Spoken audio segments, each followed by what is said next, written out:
It is almost midnight at a drive-in somewhere in America, 1955, and a young woman is counting coins. Not her tips on top of a paycheck. The coins are the paycheck. The drive-in behind her paid her nothing at all, and it was legal, and it was normal, and almost nobody thought twice about it. They called it a fun job, a great way to make a little money, all that drive-in glamour. What it actually was, a job with no wage, where the men in the cars decided what she earned, and the coins were only the start. There is the meal at number 2 she carried all night and was charged to eat.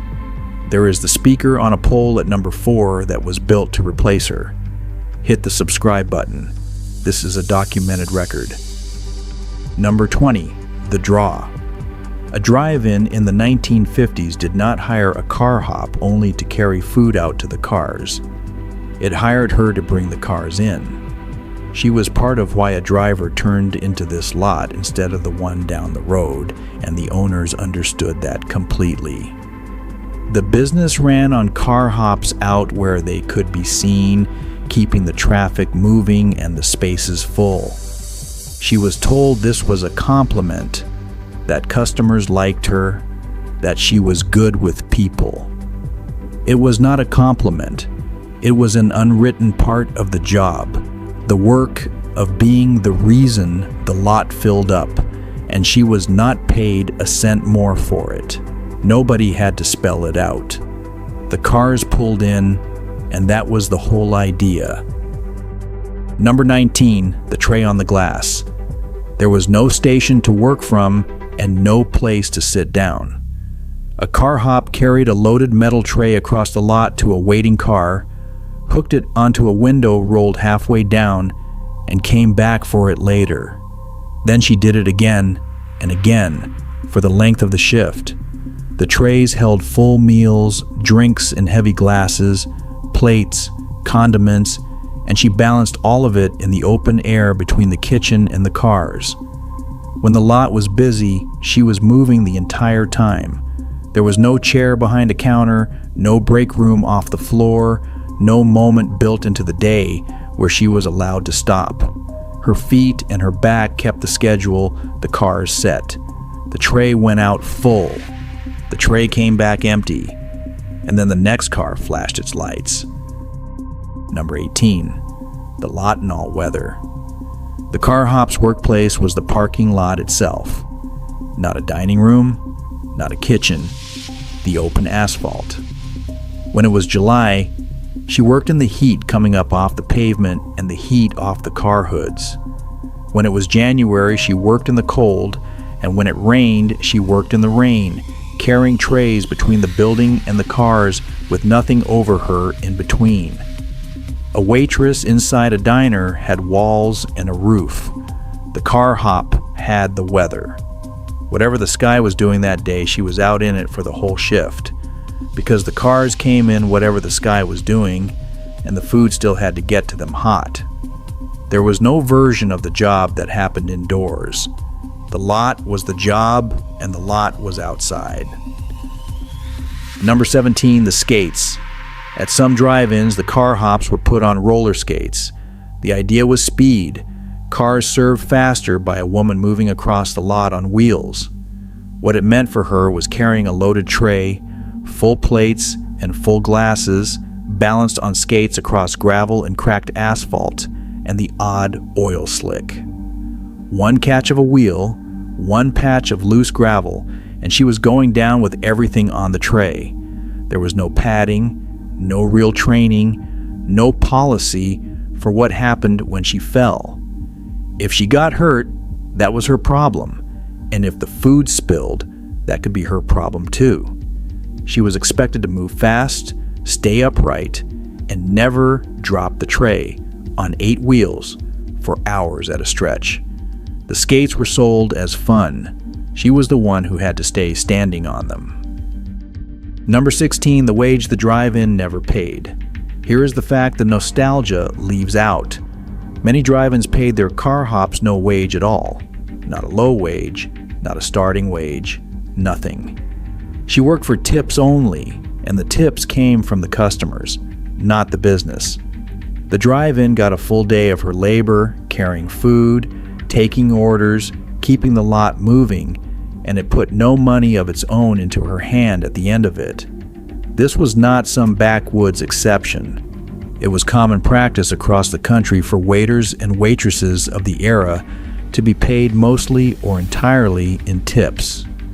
As far back as 1940, California tried to force drive-ins in that state to pay carhops an actual wage, and the owners fought it in court and won.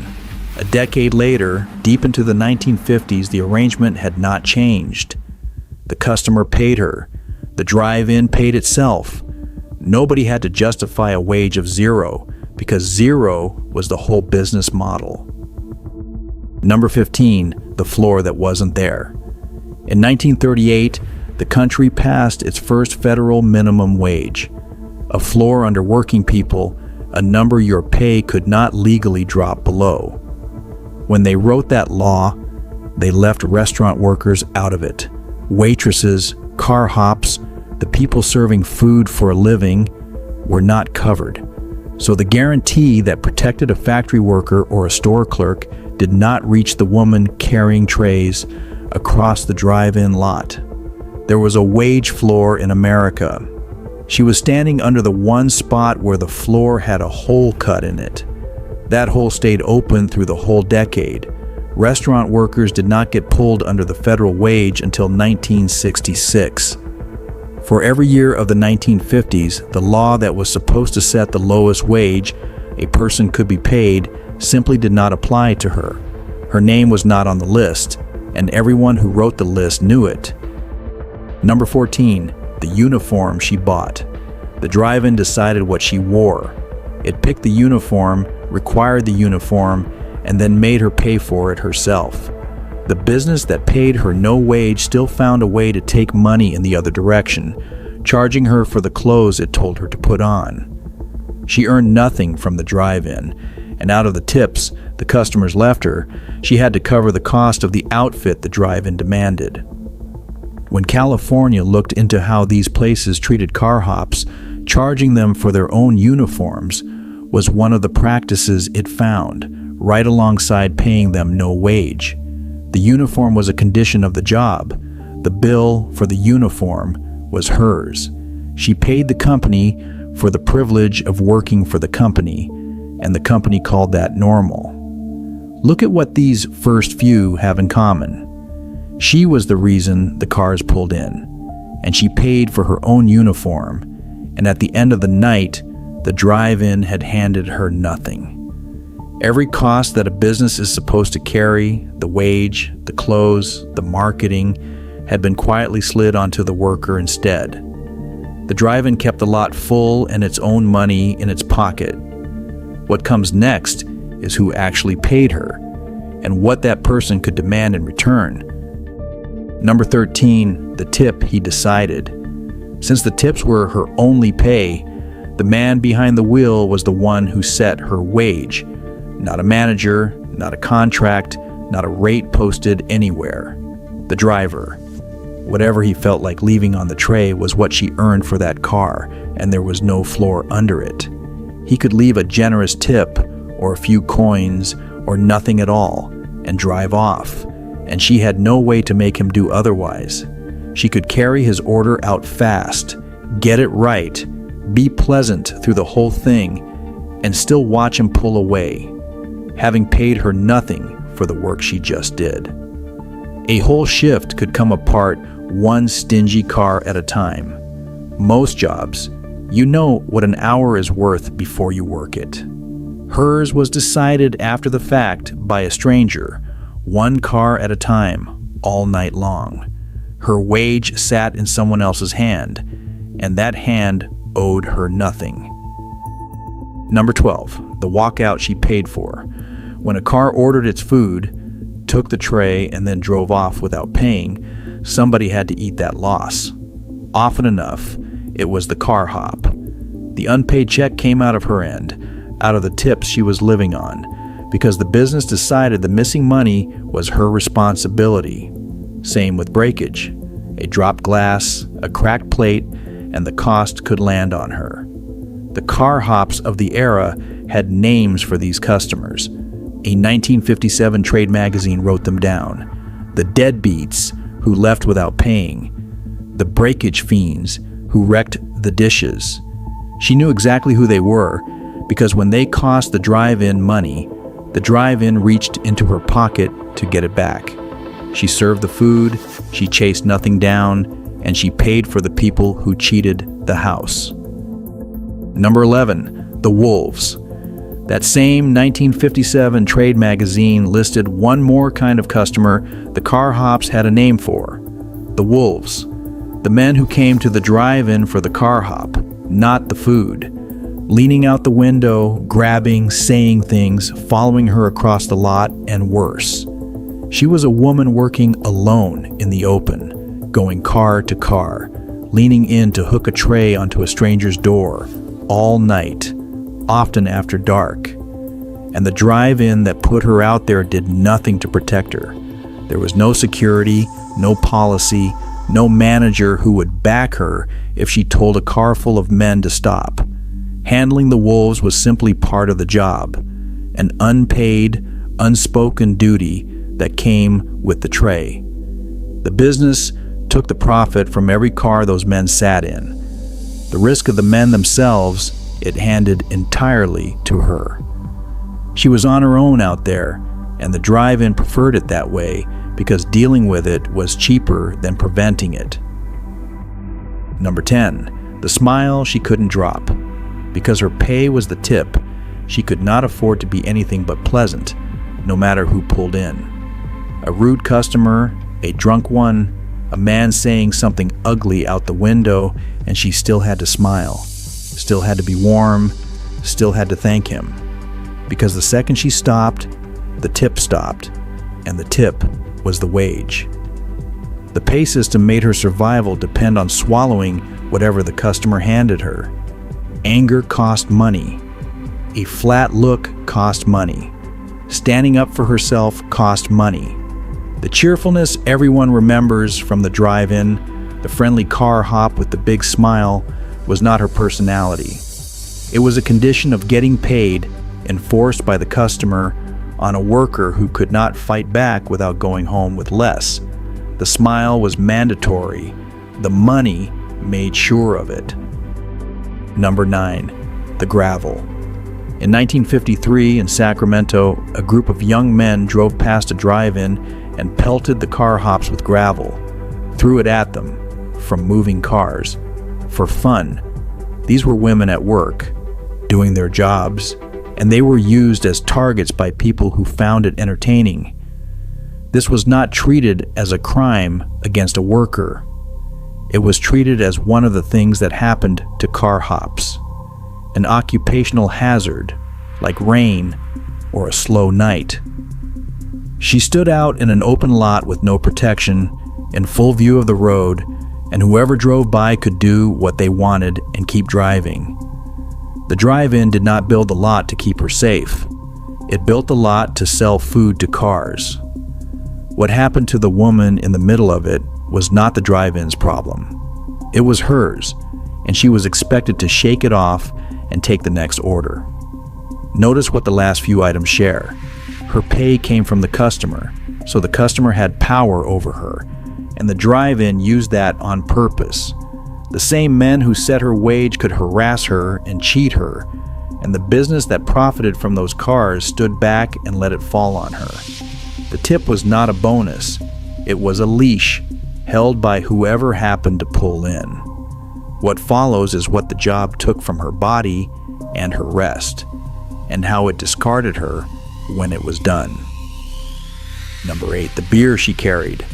A lot of drive-ins were not really restaurants. They were closer to taverns with a parking lot, and they served beer, which meant part of the car hop's job was carrying alcohol out to men sitting in cars, and going back to those same cars as the night went on and the drinking added up. A woman alone, walking up to a car full of men who have been drinking for an hour, leaning in to hand them another round. The drive-in sold the beer and took the money. The car hop absorbed whatever the beer turned those customers into. If a car got loud or grabby or mean, she was the one standing at the window when it happened, with no one behind her. The business poured the drinks and pocketed the profit. She was the one who had to walk back out to the car and deliver the next one. Number 7, the clock with no end. Drive-ins ran late. The lot filled up in the evening and stayed busy long past dark, because that was when the cars came out, so that was when she worked.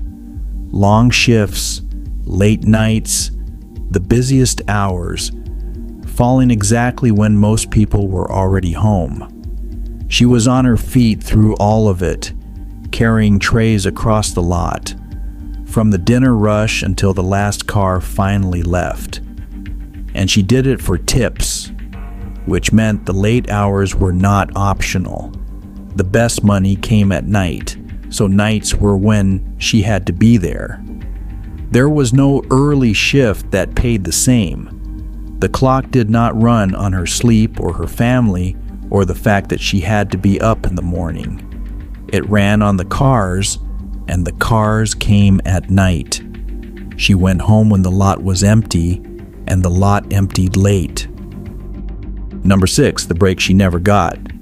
There was no such thing as a break. Not a real one, not built into the day, not protected by anything. As long as cars were pulling in, she was working, and cars were almost always pulling in. A waitress inside might duck into the back for a minute. The car hop had no back to duck into. She was out on the lot, visible, on call, from the start of the shift to the end of it. Sitting down was not part of the job. Neither was stopping. If she needed a minute, she took it between cars, standing up, still watching the lot. Hours of this, every shift, on her feet the entire time, with no seat and no relief and no point in the night where the work officially paused. The lot was never done with her until it was empty, and it was hardly ever empty. Number 5, the tips that bought no future. Almost everything she earned came in as tips, and here is what that quietly cost her.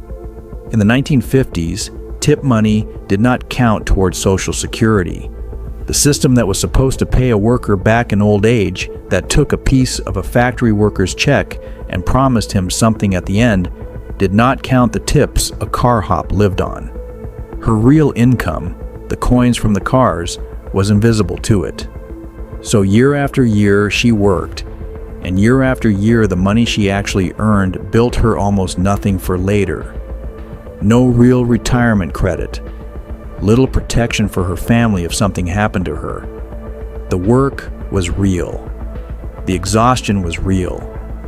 But on the record that decided her future, most of it simply did not exist. Tips were not counted for Social Security until 1965. For the whole decade before that, she was working toward an old age the law was not writing down. Number 4, the machine that ordered for her. By the middle of the 1950s, the drive-ins started putting up speakers, a microphone on a pole at every parking space so the customer could order without the car hop. One founder in Oklahoma wired an intercom system across his lot in the 1950s and watched his sales triple. Others followed, and the moment the speaker took the order, the car hop's job shrank. She was no longer the person you talked to. She was just the pair of hands that brought the tray out. The part of the work that took some skill, reading the customer, taking the order, running the floor, got handed to a machine on a stick. What was left of her was the carrying. That was the first cut. The speaker did not replace her all at once.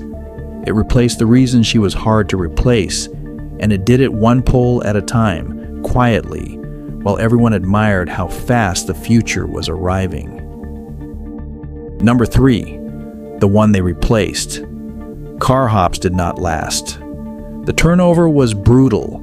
Women lasting weeks in a job that used them up and swapped them out. And nobody minded. because the whole point was that she was replaceable. One left, another was hired by the weekend, and the lot never noticed the difference. The clearest voice on this belongs to the man who built the biggest food business in the country. When Ray Kroc explained why McDonald's was taking over, he pointed to what he had gotten rid of: no tipping, no jukebox, and no car hops. He said it like a formula for success, because that is what it was. The car hop was not a person the industry was trying to keep. She was a cost the smartest operators were figuring out how to remove. Everyone remembers her now with such warmth. At the time, the men running the business were mostly working out how to make her unnecessary. Here is the shape of the whole thing. She was disposable from the first day, hired as the draw, paid in tips, replaceable by the weekend, and finally handed off to a speaker on a pole. None of that was an accident that crept up on her. It was built into the job before she ever clocked in. And underneath all of it, every single shift, no matter what else was going on, there was one plain fact about this job that says everything. She spent all night carrying food, and she could not eat. Number 2, the meal she was charged for. She worked in food, all shift. Her hands were full of it, burgers and fries and shakes and plates going out to car after car. And when she got hungry, which was every shift, because the shifts were long and the work was hard, the food was not hers to eat. At a lot of drive-ins, if a car hop wanted a meal, she paid for it. The same as any customer. Sometimes it was taken straight out of her pay. She earned no wage from the drive-in. Her only money was the tips from the cars. And out of those tips, if she wanted to eat the food she had been carrying all night, she handed some of it back to the business. She served thousands of meals. To get one for herself, she paid the place that already owed her a wage and gave her none. Number 1, the tray she carried but couldn't share. Take one car hop at the end of one night and just look at the facts of her shift, because the facts are enough. She spent it carrying hot food to other people, tray after tray, car after car, for a drive-in that paid her not 1 cent. Her wage was whatever the men in those cars decided to leave her, and some of them left her nothing. The uniform on her back she had bought. The meal she smelled all night she could not afford. The tips she did take home did not count toward the day she would be too old to carry trays. And out on that lot, alone, she handled the drunks and the grabbers and the ones who threw gravel, with no one standing behind her. Then the shift ended. She counted her coins, got in whatever car she had, and drove home hungry, having fed everyone in town but herself. That was the job. It was legal, and almost nobody thought it was strange. So where does this leave the woman on the lot? She carried food all night for a business that paid her nothing, in a job the law had deliberately left out of its protections. The drive-ins were not run by monsters. They were run by ordinary businessmen following a wage system that everyone around them accepted, a system where restaurant workers were left out of the minimum wage and a tip was allowed to stand in for a paycheck. That is almost always how it works. Not evil, just normal and legal and unquestioned. All of it is on the record. The federal wage law that skipped her, the fights over whether drive-ins had to pay a wage at all, the trade magazines, the Social Security rules that ignored her tips, the coins counted at midnight, the meal she was charged for, the speaker that took her place. They called it a fun little job, all that drive-in glamour. It was a woman feeding a whole town for free. Did your mother or grandmother ever work for tips like this? Tell me what she was never actually paid for.